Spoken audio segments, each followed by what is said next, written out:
Hello, I'm back. So if you thought that last video ended very abruptly, you were absolutely right. I'm having some issues with, it looks like memory storage on my computer. So it's crashing periodically and sort of interfering with my ability to record productively. So I did go in and do some deletions and cleared up some space there. I'm not sure that that's fixed the problem 100%, but it might make it at least so that I can get through the next couple of videos or so without having to be interrupted again. So I'm going to jump right back in here as I was saying. So we were kind of talking about the reliability of the AI scanners. Um, so as I was saying, a 100% generated AI reading is not necessarily an indication that the student used generative AI, but on the whole, the scanners are pretty reliable in the sense that if this reading comes back and it's at least 50% or higher, and that's the main thing that I look at there. If it's 50% or higher, that is a pretty good indication that AI, some form of generative AI was used pretty heavily or extensively in this paper, you know. But likewise, like I said, a 0% reading doesn't necessarily mean the student didn't use AI. It just makes it a lot harder to prove, all right, from the professor's end. What I generally look for are for papers to be, anywhere from roughly about 15% upwards to, 25-30%, somewhere in there. That's actually pretty normal. Human generated papers will usually have some percentage of match there. So I'm not worried about, if I get small readings that come back that say it's an AI match. I'm more worried about these figures like you see right here, okay, where we've got just, 100% generated AI content pretty much across the board. Now, this particular scan that you're looking at here, I think what happened here is this was before a lot of my students sort of got savvy to the fact that I was scanning every paper. Because once I made it clear that that's what was happening, those numbers started to reduce quite drastically. Because, in some cases, these students realized that their grades were being impacted as a result of this. Okay, so that brings me to my next point that I want to make, which is, and hopefully this will let me do this.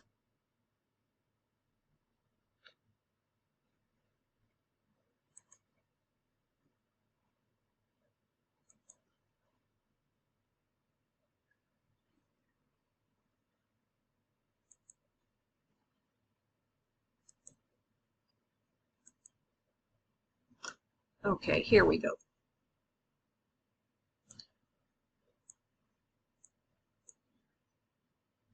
Okay, so this is actually for my English 101 class. But it was a rubric that I designed for their documented argument essay. But mainly what I wanted to show you here, because y'all will be doing something similar, obviously with your research project coming up. But most of the rubric, I think, is pretty well self-explanatory. But look here under ideas and support, and Now, this is the part of the rubric where I would have graded them on their content and their ideas. Okay, so it starts off at 25 points total that they can get for their ideas. It goes down to 20% satisfactory, then to 15 points unsatisfactory. And I'm not going to get into all the various issues that could deem it unsatisfactory. But then look at this last category over here. And notice it's not 0, but it's gone from 25 points possible to 5 points on ideas and support. All right, so one of those, of course, essay fails to present a cohesive argument. That has more to do with the quality, okay? So that can be one factor. But also, if there is evidence to support use of generative AI in the composition, in other words, a scan result of 50% or higher. So that 50% is basically that's my benchmark there that I go by. So once it's above that, that actually gets factored into the grading. And not this exact same rubric, but a very similar rubric is one that I'll be using to assess all assignments in this class. So I do want you to be aware that that has already been factored into the grading for the content. Now, if that happens, it may not necessarily cause you to fail the paper overall, because there are still a lot of other grading categories here that get calculated into that. So in theory, you could still even pass, but your grade overall would be severely deducted. Now, because this was a documentation paper, there was also a category that took that into consideration. This has to do with the sources that they were using. So that went from, a total of 25 points for excellent sources and excellent use of their sources to satisfactory, 20 points, to unsatisfactory, 15 points, to poor, 5 points. They either didn't include any sources at all, or I was able to verify through using the scan and following up on the report that all of their sources were AI generated. So again, that's another category that would impact the grade for that paper. So the same thing would apply for you guys, for example, when we get to your research paper. If you were to, use AI to generate your sources for you. So what I do is I do scan the papers. I make that judgment call based on the report that I receive through a result of that scan. And then I have to make that decision how to apply that towards the grade of the paper. In some cases, I have gone back and changed those grades, once I've had an opportunity to conference with the student. You will always have that opportunity, to, obviously you can conference with me.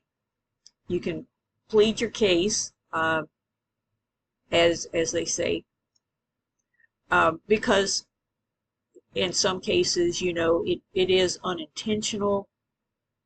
There are situations where, students have used tools like Grammarly, and it ends up giving them a 100% positive scan. But, like I said before, if you use Grammarly or any tool that helps you with your, grammar and mechanics and things like that, you do have to be careful with those because those technically are AI. And so the use of them, when you accept the changes that they suggest, you're using, guess what, AI to generate your papers. And the scanner will pick up on that. So, one trick that you can do is, let's say if Grammarly gives you suggestions, you can apply those suggestions. I would be cautious, I would be judicious about it, but you can apply those changes, but you need to actually write those yourself or paraphrase those. Don't just copy and paste, don't just accept the changes and copy and paste those verbatim. Again, that's the sort of thing that triggers the scanner when these papers are scanned. All right, so I'm going to wrap up this part of the video. There's going to be another video following where it's actually a book editor, and the video is designed for creative writers, but what he's got to say about writing actually will apply to you guys. It applies across the board to all writers, creative or otherwise.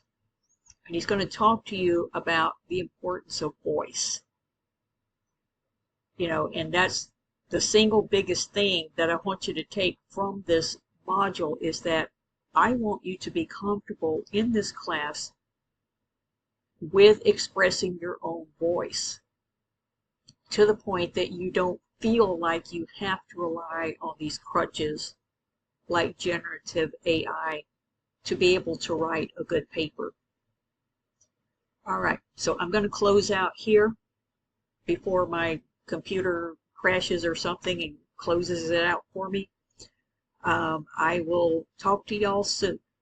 Bye-bye.